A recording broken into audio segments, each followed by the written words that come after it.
En este problema se analiza el comportamiento de un motor de combustión interna alternativo a partir de su ciclo teórico. El proceso que siguen los gases dentro de cada cilindro se asemeja al ciclo Otto, que indica la figura, que es cerrado desde la admisión hasta el escape, procesos 1-2, 2-3 y 3-4, y abierto de 4 a 1, para escape de gases y nueva admisión de mezcla fresca.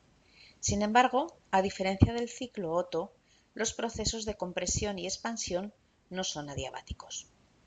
Comenzamos por calcular los volúmenes de los cilindros. Este motor tiene 4 cilindros y una cilindrada de 2 litros, por lo que la cilindrada unitaria será de 500 centímetros cúbicos.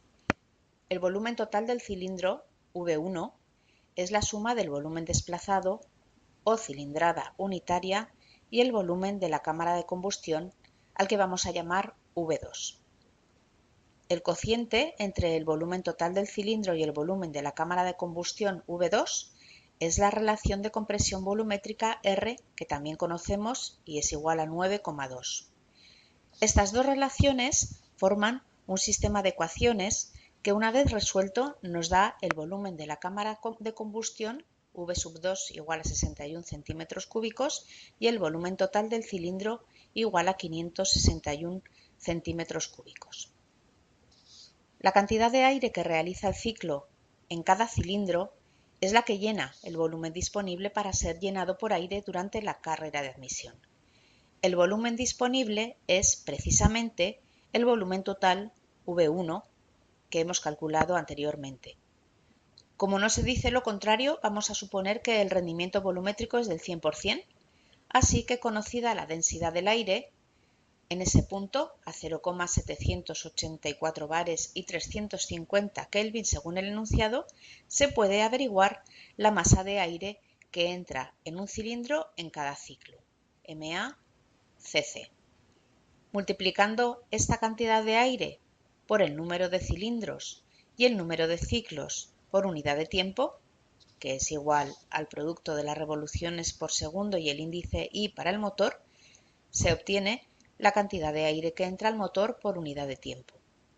Estarían entrando 558,4 gramos por segundo a este motor.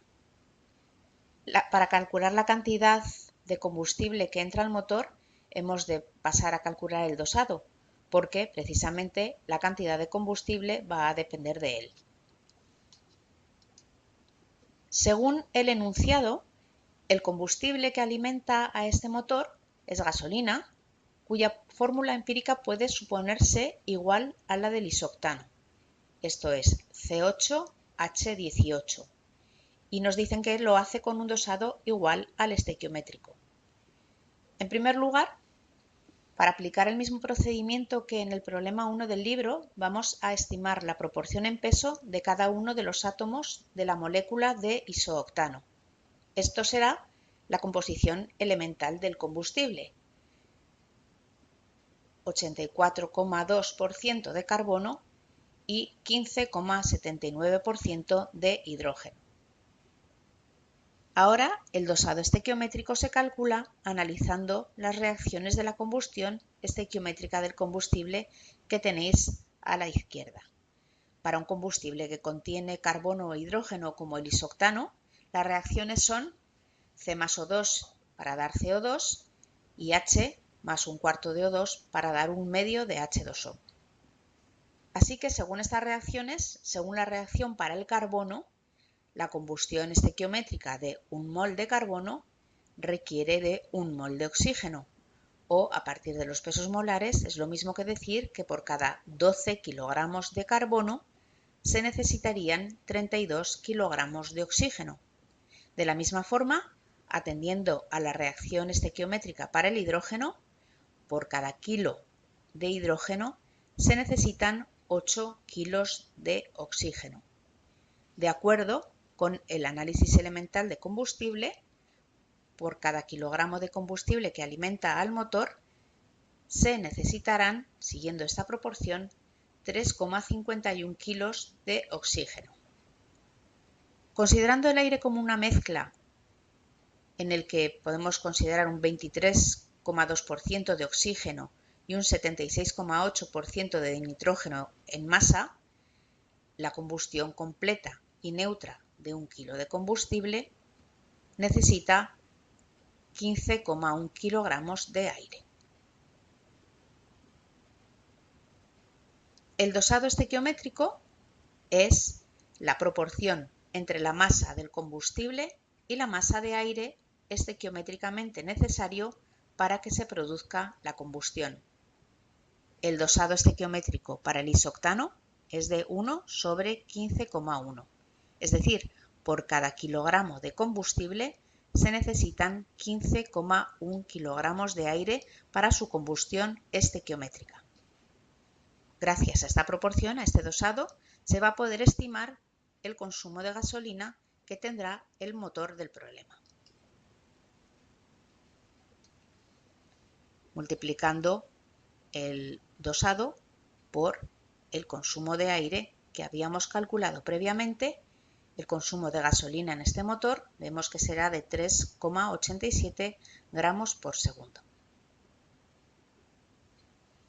Pasamos ahora a determinar la temperatura y la presión de los estados termodinámicos, considerando que el aire realiza el ciclo como si se tratara de un gas perfecto con calor específico a volumen constante igual a 0,972 kilojulios por kilogramo y Kelvin.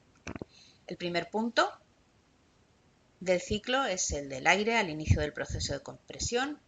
Se dice en el enunciado que el aire llega a 350 Kelvin y 0,784 bares como consecuencia del calentamiento en el colector de admisión y de la pérdida de carga desde el exterior hasta el interior del cilindro. El estado 1 es entonces conocido. Como se ha dicho, el proceso 1-2 es un proceso de compresión no adiabático. Es decir, va a haber un intercambio de calor con el exterior. Este proceso se puede representar mediante una curva politrópica P por V elevado a K igual a constante con un coeficiente igual a 1,334. Aplicando esta ecuación de proceso a los puntos 1 y 2 y sabiendo que el volumen específico del estado 2 es 9,2 veces el del estado 1, se puede calcular la presión del estado en el estado 2. Al tratarse de un gas ideal, también se cumple la relación de temperaturas entre los dos puntos, como se ve en la parte inferior de la diapositiva.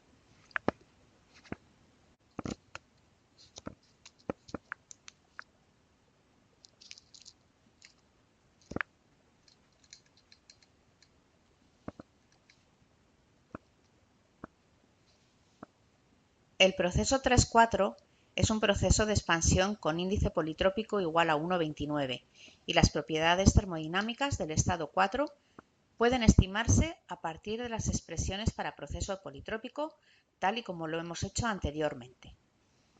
Así, en la tabla superior se resumen los valores de temperatura y presión calculados para los estados termodinámicos del ciclo. Para estimar la potencia mecánica desarrollada por el motor, en primer lugar se evalúa el trabajo neto que se produce en cada cilindro y ciclo. Este trabajo neto es la diferencia entre el trabajo producido en el proceso de expansión y el consumido en el proceso de combustión. Como se conoce la ecuación que relaciona la presión y el volumen específico de todos los estados intermedios de los dos procesos, es decir, la ecuación politrópica, y también se conoce la relación de compresión, las integrales se resuelven sin dificultad para llegar a la expresión que aparece en la diapositiva. El trabajo neto producido es de 0,634 kilojulios por cada ciclo y cilindro. Multiplicando por el número de cilindros y el número de ciclos por segundo, se obtiene la potencia del motor, que es igual a 84,5 kilovatios. El rendimiento del motor es el cociente entre la potencia desarrollada por él y los kilovatios que entran con el combustible. Estos últimos se pueden calcular como el producto del flujo másico de combustible del apartado C y el poder calorífico inferior del combustible. Este motor tiene un rendimiento del 48,9%.